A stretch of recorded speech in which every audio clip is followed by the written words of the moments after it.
Assalamualaikum warahmatullahi wabarakatuh. Bagaimana kabarnya anak-anak? Mudah-mudahan semua selalu diberikan kesehatan oleh Allah Subhanahu wa Ta'ala.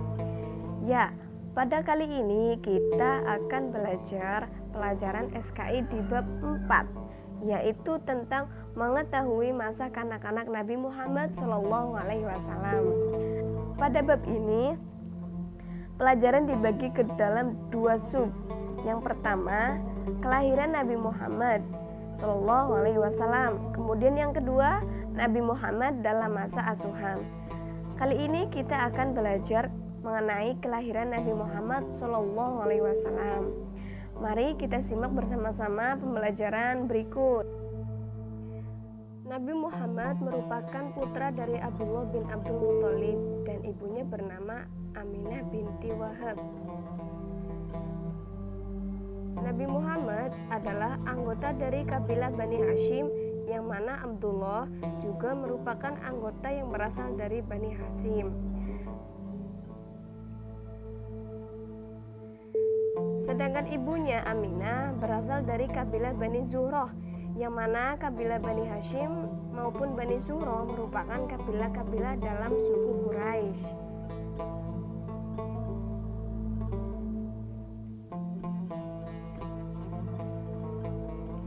Suku Quraisy merupakan suku bangsa Arab keturunan Nabi Ibrahim alaihissalam yang menetap di daerah Mekah dan sekitarnya. Suku Quraisy ini merupakan suku terkemuka yang paling disegani di Mekah sebelum kelahiran Nabi Muhammad SAW. Dan pada dasarnya yang menguasai kota-kota yang terdapat di Saudi Arabia seperti kota Mekah. Suku Quraisy terbagi ke dalam beberapa golongan atau kabilah. Ada salah satunya adalah Bani Hashim dan juga kabilah Bani Zuhroh. Ibu Nabi Muhammad, Aminah binti Wahab dan juga Abdullah bin Abdul Muthalib masih dari keturunan yang sama, yakni dari Kilab. Kita lanjut ke silsilah Nabi Muhammad SAW. Kilab memiliki anak yaitu Quraisy dan Zuhroh. Quraisy memiliki keturunan Abdul Manaf dan juga saudara-saudara, dan juga Abdul Manaf memiliki keturunan yaitu Hashim. Putri Hashim lahirlah Abdul Muthalib, yaitu kakek Nabi Muhammad. Abdul Muthalib memiliki 10 anak, salah satunya adalah Abdullah, di mana Abdullah merupakan ayah dari Nabi Muhammad SAW. Sedangkan dari Zuhroh memiliki keturunan Abdi Manaf. Dari Abdi Manaf memiliki keturunan Wahab. Lalu lahirlah Aminah, yang mana Aminah dan Abdullah ini menikah, kemudian lahirlah Nabi Muhammad SAW. Sedangkan Quraisy yang masih merupakan keturunan keluarga Nabi Muhammad SAW merupakan ketua dari kaum suku Quraisy pada zaman dahulu.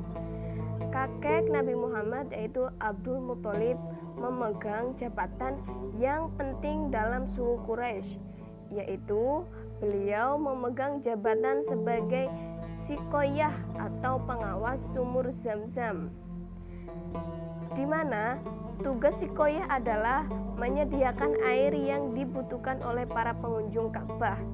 Oleh karena itu, sebagai Sikoyah memiliki tugas yang penting. Oleh karena itu, Abdul Muthalib menjadi orang yang berpengaruh di kalangan suku Quraisy.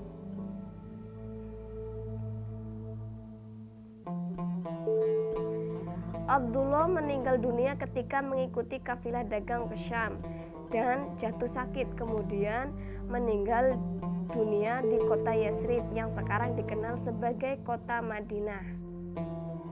Abdullah meninggal ketika usia pernikahannya dengan Aminah baru berjalan 3 bulan, yang mana Nabi Muhammad telah menjadi anak yatim sejak masih dalam kandungan.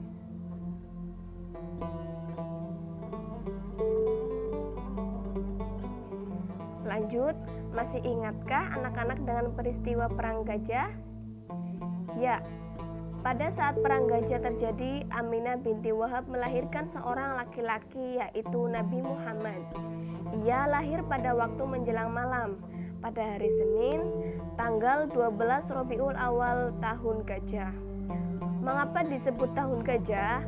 Karena pada waktu itu terjadi perang oleh pasukan tentara gajah yang dipimpin oleh Raja Abraha di kota Mekah untuk menghancurkan Ka'bah, yang kemudian kisahnya diabadikan pada Quran Surat Al-Fil ayat 1-5.